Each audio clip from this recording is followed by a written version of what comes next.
Yes ashimwe nongeye kubasuhuza nshuti bakunzi ba channel yacu abimana bera ndabasuhuje cyane kandi mbahaye karibu n'ikaze.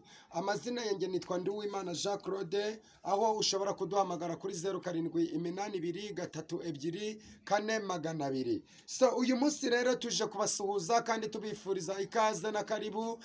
Mwarakoze cyane kuko mwagiye kuri channel yacu abimana bera, munyuze muri YouTube yanyu cyangwa TikTok mukandikamo ijambo abimana bera mu nyuguti ntoya bifatanye ubundi mugasacinga. Imana rero ibaha imigisha kandi amahoro y'Imana abane namwe. Reka rero mbere yuko dutangira kubabwira ikituzanye, reka tubanze dusenge mu izina rya Yesu. Mwami Yesu mwana w'intama w'Imana wo ukuraho ibyaha by'abari mu isi, wowe ukiza ugatabarukana itsinzi, wowe urengera abantu, reka urengera ubwoko bwawe kandi urengera abantu bawe mu izina rya Yesu. Reka imbaraga zawe zibagote kandi gukomera kw'ijuru kuboneke. Reka buri wese Mana wagiye ukanda subscribe umuhembe, kandi data n'abazabikora nabo uzabagirire neza. Urakoze urakabyara, nanjye mbyatse Imana nizera izina rya Yesu, amen.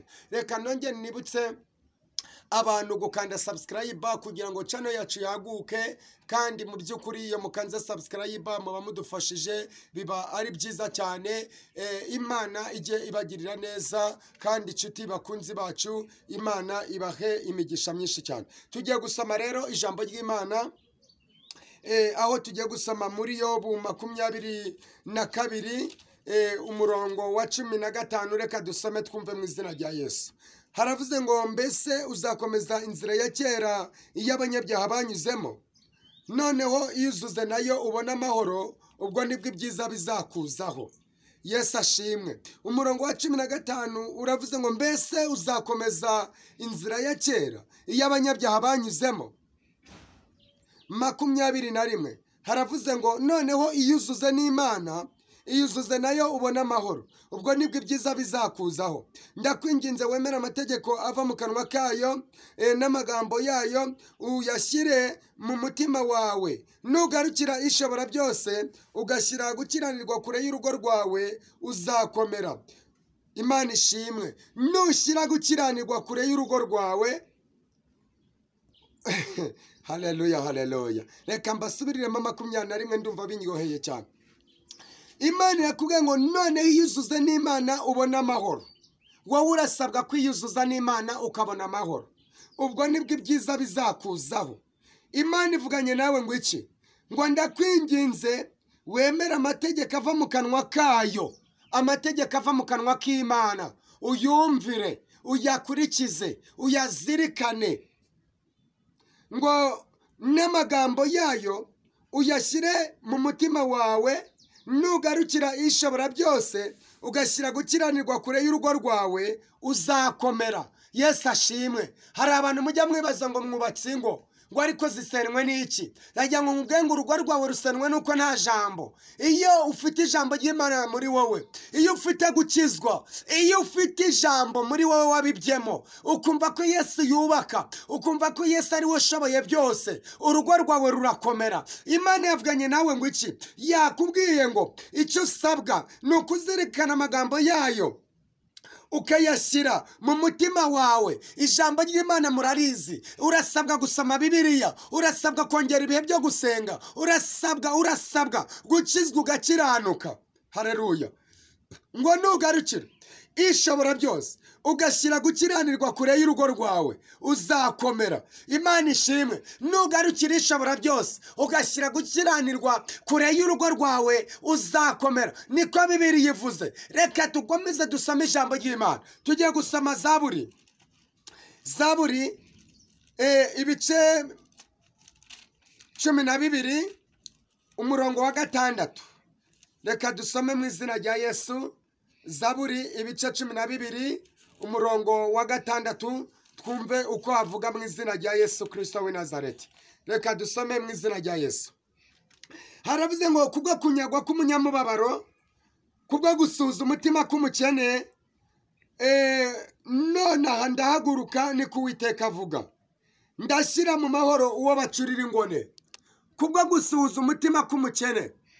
Yesu ashimwe. Ngo nonaha Uwiteka arahagurutse, nikavuze ngo arashyira mu mahoro uwo bacurira ingone. Ndagira ngo nkumenyeshe ngo Imana ihagurutse mu byawe. yavuze ngo kubwo kunyagwa k'umunyamubabaro no gusuhuza umutima k'umukene none Imana irahagurutse nikivuze ngo irashyira mu mahoro ngo uwo bacurira ingona. Imana ije kugushyira mu mahoro. Niba abantu barakuvuze, niba amagambo yarabaye menshi, niba warabaye iciro ry'umugani ku musozi utuyeho, Imana ivuganye nawe ngo iki? Irakubwiye ngo ije kugushyira mu mahoro. Bagucuriraga ingone, bakwitaga umurozi, bakwitaga andi mazina, ariko Imana ivuganye nawe ngo iki? Irakuburaniye, ije kukuvuganira, ije kuguhesha agaciro, ije kuguha ijambo. Imana iravuze ngo kubwo kunyagwa k'umunyamubabaro, yewe waranyazwe wa munyamubabaro we, waranyazwe, wagize agahinda, warashaririwe, abantu baragukomerekeje, ariko Imana ivuganye nawe ngo iki? Irakubwiye ngo kubwo kunyagwa k'umunyamubabaro wawe no gusuhuza umutima k'umukene, irakubwiye ngo none irahagurutse. Umutima wasuhuje, wari umukene mu mutima, wari umukene mu ijambo ry'Imana, ariko Imana irakubwiye ngo none irahagurutse kandi ije kugushyira mu mahoro. Bagucuriraga ingone, babonaga aho utuye utazahatirimuka, babonaga aho uba utazahava, babonaga yewe nta mpinduka, ariko Imana irakubwiye ngo iraje. Haleluya, haleluya, haleluya. Imana iraje, Imana iraje kandi ntitinze. Ije kukuvuganira, ije kukurengera, ije mu byawe, ije kukugarukaho. Imana iguhesheje agaciro, Imana iguhesheje ijambo, Imana iguhaye, igushyize mu mahoro. Bagucuriraga ingone, bagufasheho ijambo, bakwise umurozi, baravuze ngo ntuzabyara ariko akira kubyara, baravuze ngo nta nayimbwa uzikamira akira gukama inka, baravuze ngo yewe ngo ntabwo uzigera wubaka ngo rukomere akira kubaka rukomere mu izina rya Yesu. Kuko Imana ivuganye nawe ngo kubwo kunyagwa k'umunyamubabaro no gusuhuza umutima k'umukene none irahagurutse. Ni ku Uwiteka Imana, ni ku Uwiteka avuze. Haleluya. Imana irakubwiye, wari umaze igihe kinini, wari warihebye, agahinda kari karakwishe, ubukene bwari bwarabaye ukarande kuri wowe, inyatsi zari zarakuzuye, ariko Imana ivuganye nawe, irakubwiye ngo kubwo kunyaga umutima kwawe no gusuhuza umutima kwawe. Haleluya. Imana irahagurutse, ije kugushyira mu mahoro. Bagucuriraga ingone, yewe muturage uri kunyumva, ubu uri umugabo, Imana ije kugushyira mu mahoro. Ubu uri umubyeyi, Imana ije kugushyira mu mahoro. Ubu uri umusore, Imana ije kugushyira mu mahoro. Ubu uri umukobwa, baravuze ngo ntuzigere wubaka, ngo ntuzigere ukora ubukwe, ariko akira gukora ubukwe mu izina rya Yesu, kuko Imana ari ibivuze. Yesu ashimwe. Rero ijambo ry'Imana n'ubuhanuzi butavangiye riravuze ngo kubwo kunyagwa k'umunyamubabaro, niko Zaburi 12 umurongo wa 5 havuze. Kubwo kunyagwa k'umunyamubabaro, kubwo gusuhuza umutima k'umukene none ndahaguruka, ni ku Uwiteka avuga, ndashyira mu mahoro uwo bacurira ingone. Ingone waciriwe ni nyinshi, ariko iki gihe cyazo kirarangiye. Wari umaze igihe kinini mu butayu, ariko Imana igukuye mu butayu. Wari umaze igihe kinini mu mashuri, ariko Imana igukuye mu mashuri. Imana ivuganye nawe ngo iki? Kubw'ibyo wanyazwe, Imana irabigusubije. Imana igusubije ibyo wanyazwe. Imana ivuganye nawe ngo iki? Ikigusaba nta kindi, ni ugukizwa, ni ugukiranuka, ni ukwirinda icyaha n'igisa nacyo, ni ukuvana ibishimwa mu bigawa, ukareka ubusambanyi, ukareka ubwibone, ukareka ubutinganyi, ukareka ubujura, ukareka ibyaha n'ibisa nabyo, ukareka uburiganya, ukishyura abantu amadeni yabo, hanyuma warangiza Imana ije gukorana nawe iby'ubutwari. Yesu ashimwe. Imana ije gukorana nawe iby'ubutwari. Hari abantu nabonye mujya mwanga gukanda za subscribe ndetse mukirengagiza n'ijambo ry'Imana, ntimuryumve ngo murirangize. Ese iyo utumvishije ijambo ry'Imana, ubuzima Imana yavuganye nawe ngo iki?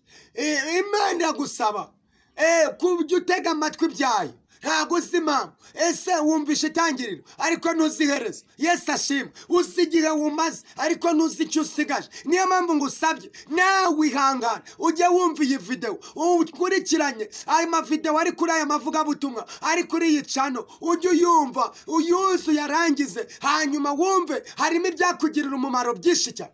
Jya wumva video, ntukabyikize. None se kutinda muri porono, kutinda ureba poronosi, kutinda sureba za filime, ariko kumva ijambo ry'Imana birakunani. Ijambo rikamutse mu bantu, ijambo rishize mu bantu. Yesu ashimwe.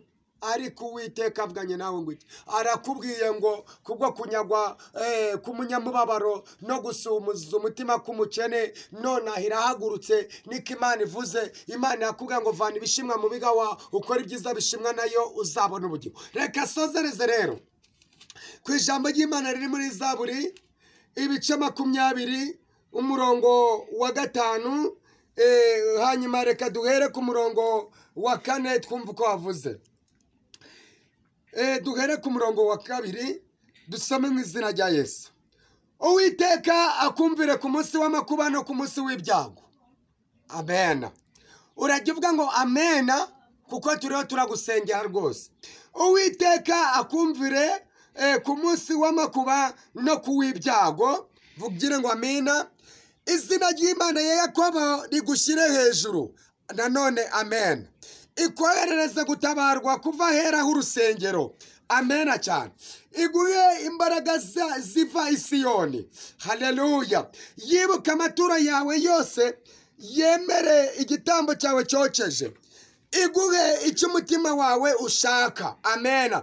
Icyo umutima wawe ushaka Imana ikiguhe. Haleluya. Niba warayisenze wasenze Imana uburiki, niba warasenze Imana nta kigomba kukwima. Imana ivuganye nawe, iguhe icyo umutima wawe ushaka. Haleluya. Ngo kandi Uwiteka akumvire ku munsi w'amakuba no ku munsi w'ibyago. Imana ikumvire mu izina rya Yesu kuko ishoboye byose. Hanyuma kandi ngo isohoze inama zawe zose. Imana ishimwe. Iryo ni ijambo ry'Imana. Rero tujya gusenga kandi Imana yo mu gihugu cyo mu ijuru itugirire neza, ibane namwe, ibafashe kandi biteho. Reka dusenge mu izina rya Yesu Kristo. Hanyuma tukunze kubaha amavideo matoya kugira ngo mujye mubona uko muyareba arangire. Kandi ni ukuri ijambo ry'Imana nirirangira. Ijambo ry'Imana ni inkota y'Imana. Ijambo ry'Imana riratwaranirwa iyo ufite ijambo muri wowe. Iyo ufite ijambo ahantu hose urahatambuka. Iyo ufite ijambo imbaraga z'Imana ziba muri wowe. Iyo ufite ijambo urasenga bikemera. Iyo ufite ijambo, haleluya, wowe ikintu usabwa rovekire mando yasire. Icyo usabwa ni ugusoma ijambo ry'Imana, ni ukongera ibihe byo gusenga. Dore wahuye na benshi barakuzimya, dore warazimye, dore warakamutse, ariko Imana ivuganye nawe. Ongera usenge, ongera ugaruke mu bihe, ongera usenge, ongera wuzure umwuka wera, ongera uhanure, ongera werekwe, ongera ubyuke saa 9 z'ijoro usenge kandi ukizwe ukiranuke. Wera imbuto zikwiriye abihanye, ukizwe ahagaragara n'ahatagaragara. Wirinde ikibi n'igisa nacyo, hanyuma usezerere Satani. Bibiliya ivuze ngo iki? Iravuze ngo nimurwanye Satani nayo izabahunga. Yesu ashimwe. Hanyuma rero ngaho korera Imana ukizwe ku gatoya na kanini. Wera imbuto zikwiriye abihanye. Ndumva Imana ije gutaba, ndumva Imana ije kurengera, ndumva Imana ije kurengera abantu bayo, ndumva Imana ije kubahora abantu bari imbohe, ndumva Imana izanye amahoro, ndumva Imana ije kurenganura abarenganaga, ndumva Imana itanze agakiza mu matorero, ndumva Imana ije mu bintu byayo ndetse no mu bayo. Izina ry'Uwiteka rihabwa icyubahiro. Mana turagushimiye, turaguhimbaje. Urera urakiranuka kandi uzabana nabe. Izina ryawe rihimbazwe kandi ushyirwe hejuru. Mana ngaho reka ijambo ryawe rigwire ku isi hose kandi abaryumva Mwami ubagirire neza. Urakoze urakabyara kuri Mana yumva gusenga kwacu, natwe tubyatse Imana twizera izina rya Yesu. Amen.